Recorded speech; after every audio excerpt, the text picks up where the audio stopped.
आ गए हैं शामिल होने के लिए, बातचीत करने के लिए मार्केट की। गुड मॉर्निंग निकुंज।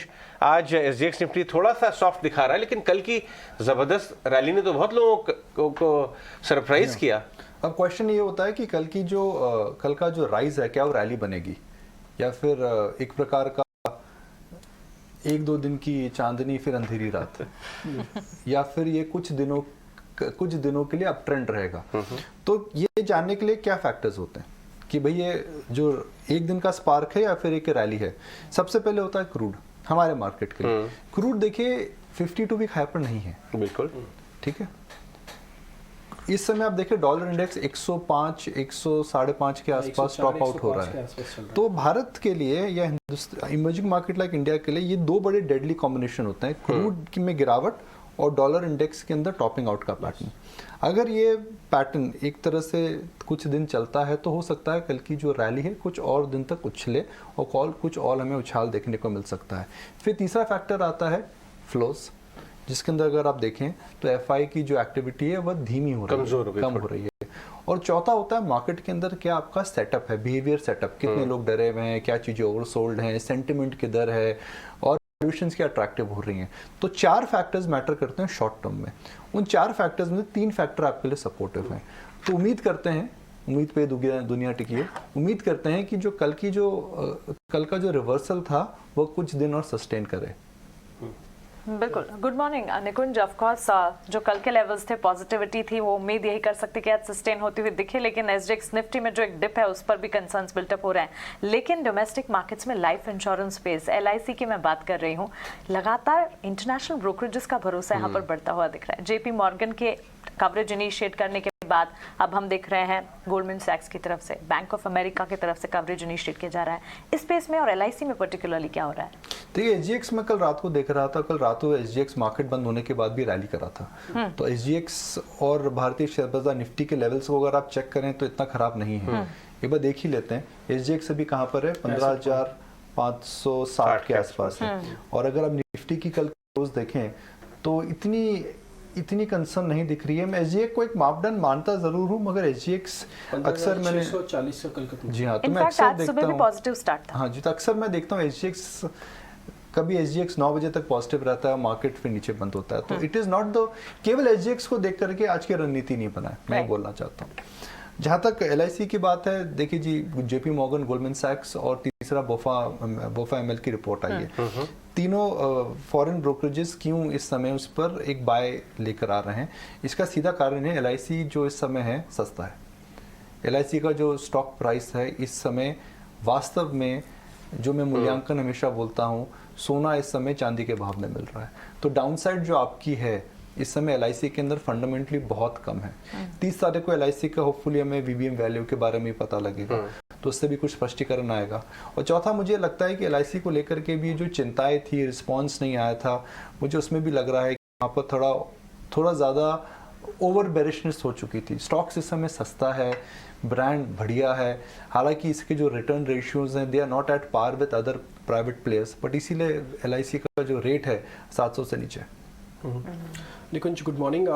क्रूड पे वैसे आप कई बार कह चुके हैं कि मैं सीधा पंडित की तरह तो नहीं बताऊंगा क्रूड कैसे जा सकता है, बट हाँ फिर भी क्रूड की इस समय इस पॉइंट ऑफ जंक्शन पे कितनी इंपॉर्टेंस है? अगर मान लीजिए $5 $10 ऊपर नीचे होता है तो क्या मार्केट इसको डाइजेस्ट करेगा, या फिर जब तक नया हाई या नया लो नहीं बनाते तब तक कोई दिक्कत नहीं है, या कोई वैसी प्रॉब्लम नहीं है? एक बहुत इंपॉर्टेंट पॉइंट है डिम्पी। देखिए क्रूड $55 से $130 तक गया था, मगर जब $55 में क्रूड था, मार्केट का माहौल अलग था, मार्केट के लेवल्स अलग थे, मार्केट का मूल्यांकन अलग था, मार्केट का पी मल्टीपल अलग था। अब आपको ये समझना है जी कितना, at what price markets are factoring in crude.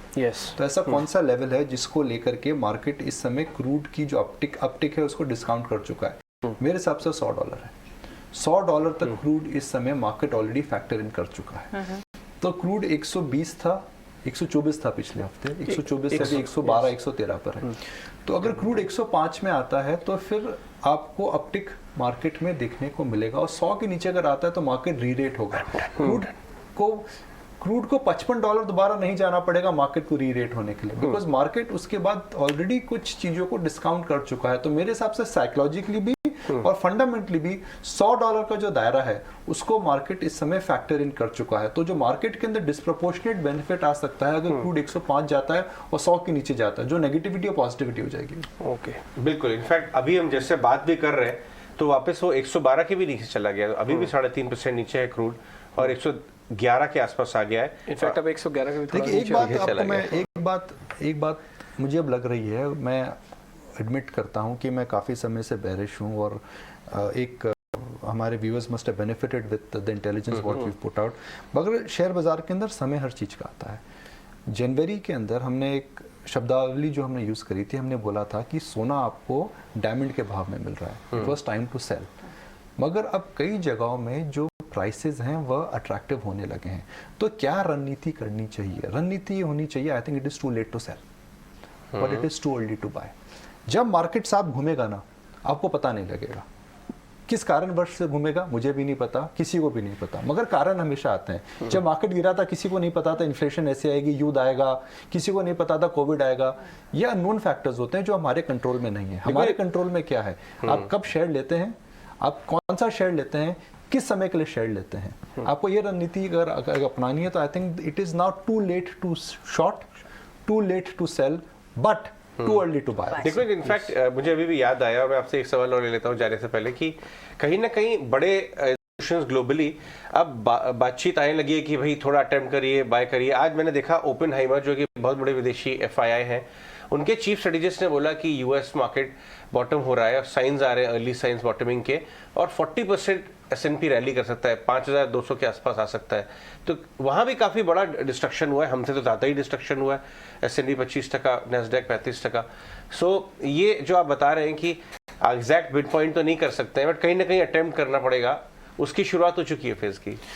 अच्छा देखिए, पिछले हफ्ते आप पहले इन्फ्लेशन को लेके वरिड थे, फिर आप ग्रोथ को लेके वरिड हो गए। तो एक ही शेयर बाजार के अंदर कभी आप इन्फ्लेशन को लेके वरिड हो रहे हैं, कभी आप ग्रोथ को लेके वरिड हो रहे हैं। मार्केट ये कंफ्यूजन क्रिएट कर रहा है क्योंकि मार्केट को पता नहीं क्या होने वाला है, कि आप सॉफ्ट लैंडिंग करने वाले इकोनॉमी है कि आप हार्ड लैंडिंग करने वाले हैं। मार्केट को पता नहीं है ये स्टैग्फ्लेशन होगी या एक अपटिक है इन्फ्लेशन में जो नीचे आ जाएगा, बिकॉज ये बोलना बहुत मुश्किल है, बिकॉज जो फैक्टर्स हैं आपके आसपास इतने जबरदस्त इस समय रोटेट कर रहे हैं, आपको पता नहीं। देखिए एक चीज में जाने से पहले इतना बोलना चाहूंगा कि एक जो बड़ा कंफ्यूजन हम क्रिएट करते हैं वह नहीं करना चाहिए।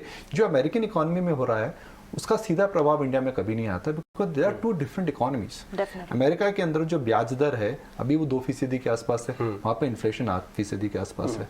तो आप एक अमेरिकी सोच विचार से भारतीय शेयर बाजार का व्यू नहीं बना सकते हैं, क्योंकि वहां के जो स्ट्रेटेजिक नोट लिख रहे हैं वो अमेरिका के मार्केट को देख करके लिख रहे हैं। हमें हमारी इन्फ्लेशन, यहाँ का मूल्यांकन, यहाँ का इन्फ्लेशन और यहाँ का डायनामिज्म देखना पड़ेगा। तो यह गलती ना करें कि अमेरिका के अंदर अगर कुछ समस्या आ रही है तो उसका सीधा प्रभाव इंडिया में पड़ेगा। हमारे फैक्टर्स अलग हैं। तो बहुत अच्छी रिपोर्ट है, बुलिश रिपोर्ट है ओपेनहाइमर जी की, ओपेनहाइमर फंड की, पर वह अमेरिका पे यूएस मार्केट चलने लगेगा तो हम इफेक्ट आएगा अजय। मगर मैं दोबारा वही दोहराना चाहूंगा, आपकी इन्फ्लेशन 6% है, आपका जो ब्याज दर है इस समय 5.5% के आसपास है। अमेरिका के अंदर ब्याज दर जो है वो 2% है, वहाँ पे इन्फ्लेशन 8% है, वहाँ का एम्प्लॉयमेंट रेट अलग है, उनका डेट टू GDP रेशियो अलग है, वहाँ पे कॉर्पोरेट सेक्टर के अंदर 15% ग्रोथ नहीं आ रही है, वहाँ पर टेक्नोलॉजी स्टॉक्स गिर चुके हैं। तो हालांकि अमेरिका एक प्रकार का सूचकांक जरूर है, एक बड़ा इंजन है जो वर्ल्ड को डिराइव करता है, मगर केवल अमेरिका को लेकर के अपना भारतीय इकोनॉमी का व्यू ना बनाए। बिल्कुल बिल्कुल, निकुंज वेरी राइटली सेड। इनफैक्ट अमेरिकी सोच विचार के हिसाब से भारतीय बाजार डोमेस्टिक मार्केट्स को ना देखें, हमारे हम खुद स्वदेश के देखते हैं। मेरे मुंह में था कि आपने बताई था कि हम स्वदेशी हैं। बढ़ो बदलो देश के साथ। बिल्कुल, लेकिन फिर भी यूएस मार्केट्स इवेंचुअल इंपैक्ट जरूर दिखाते हैं, जो कि हम देख भी रहे हैं। और S&P की अगर बात करें तो 4 मई के बाद कल का सेशन S&P के लिए काफी मजबूत रहा, लेकिन डोमेस्टिक मार्केट्स के ट्रिगर्स पर भी खास तौर से ध्यान रखना होगा। चलिए